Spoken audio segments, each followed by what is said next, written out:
Ukraina maupun Rusia memang bukan anggota dari North Atlantic Treaty Organization atau NATO atau Pakta Pertahanan Negara Atlantik Utara. Namun Ukraina sempat menyatakan keinginannya untuk bergabung dengan NATO. Hal itu pun semakin memicu ketegangan dengan Rusia hingga dimulainya penyerangan awal sejak Kamis 24 Februari lalu. Setelah penyerangan, NATO tidak bisa berbuat banyak karena Ukraina belum resmi masuk sebagai anggota. Presiden Ukraina Volodymyr Zelensky sempat mengungkapkan kekecewaannya secara terang-terangan karena Ukraina seolah-olah diabaikan oleh NATO dan Amerika Serikat selama invasi berlangsung. Kami dibiarkan sendiri untuk mempertahankan negara kami, kata Zelensky dalam pidato yang direkam video dikutip dari AFP pada Jumat 15 Februari.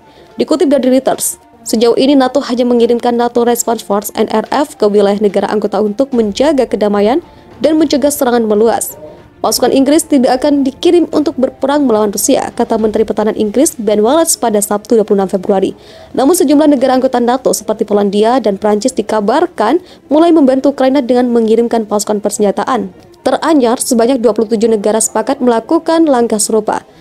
Prinsip kehati-hatian NATO apakah menunggu Rusia kehabisan amunisi? Sementara peneliti Institut Penelitian Perdamaian dan Kebijakan Keamanan Universitas Hamburg, Ulrich Kuhn, mengatakan bahwa mempersenjatai pasukan Ukraina juga bisa jadi skenario lain yang bisa memicu eskalasi secara tak sengaja terjadi. Dapat menyebabkan pertempuran kecil antara personel Rusia dan NATO, kata Ulrich. Anggota senior Institut Hudson Brian Clark mengungkapkan bahwa situasi Perang Dunia III tak dapat terhindarkan apabila NATO kolektif melakukan intervensi secara langsung dalam konflik tersebut. Ini serupa dengan yang dikhawatirkan Inggris.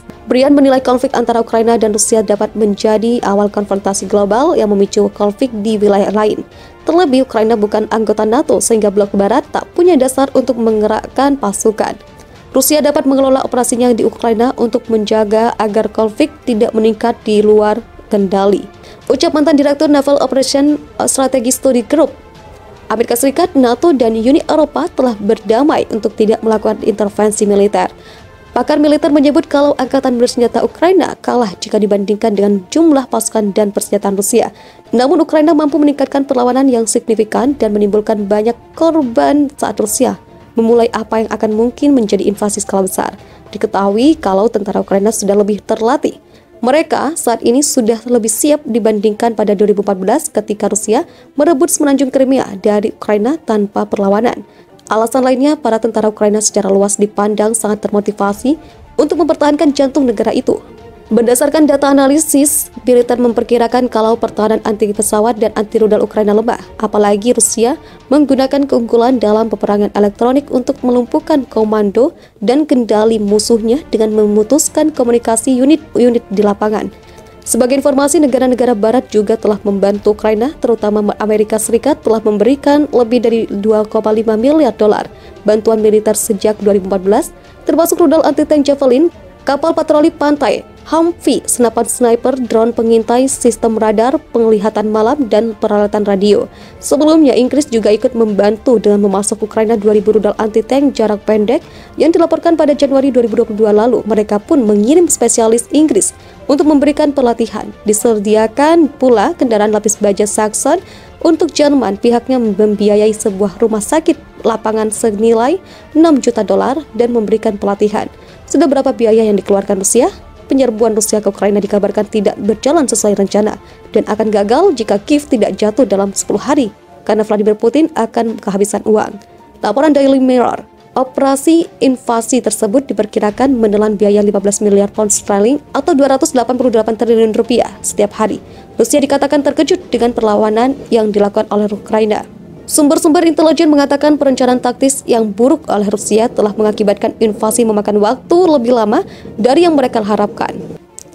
Tentara Rusia kini telah diperintahkan untuk memperluas kemajuannya dari segala arah. Mantan Kepala Pertahanan Estonia Riho Teras telah mengklaim bahwa perang Putin tidak akan berjalan karena Rusia kehabisan uang dan senjata. Laporan intelijen Ukraina kalau pasukan Rusia di dekat perbatasan Ukraina ada lebih dari 100.000 hingga 280.000 orang. Kini Rusia telah memindahkan beberapa pasukan ke Belarus yang terletak di utara Ukraina.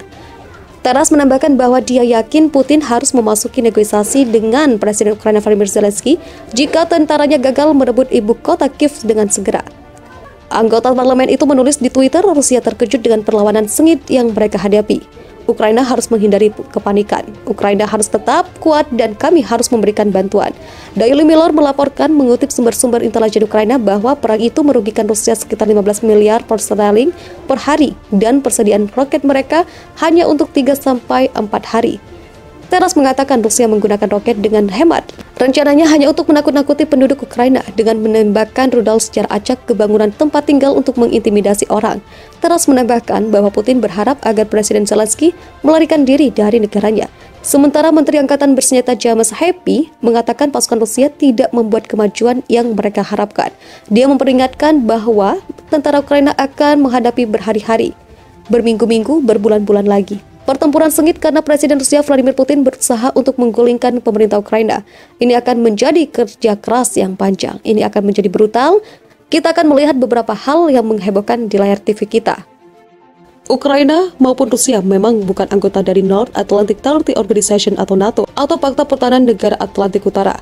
Namun Ukraina sempat menyatakan keinginannya untuk bergabung dengan NATO. Hal itu pun semakin memicu ketegangan dengan Rusia hingga dimulainya penyerangan awal sejak Kamis 24 Februari lalu. Setelah penyerangan, NATO tidak bisa berbuat banyak karena Ukraina belum resmi masuk sebagai anggota. Presiden Ukraina Volodymyr Zelensky sempat mengungkapkan kekecewaannya secara terang-terangan karena Ukraina seolah-olah diabaikan oleh NATO dan Amerika Serikat selama invasi berlangsung. Kami dibiarkan sendiri untuk mempertahankan negara kami, kata Zelensky dalam pidato yang direkam video dikutip dari AFP pada Jumat 15 Februari. Dikutip dari Reuters, sejauh ini NATO hanya mengirimkan NATO Response Force NRF ke wilayah negara anggota untuk menjaga kedamaian dan mencegah serangan meluas. Pasukan Inggris tidak akan dikirim untuk berperang melawan Rusia, kata Menteri Pertahanan Inggris Ben Wallace pada Sabtu 26 Februari. Namun sejumlah negara anggota NATO seperti Polandia dan Prancis dikabarkan mulai membantu Ukraina dengan mengirimkan pasukan persenjataan.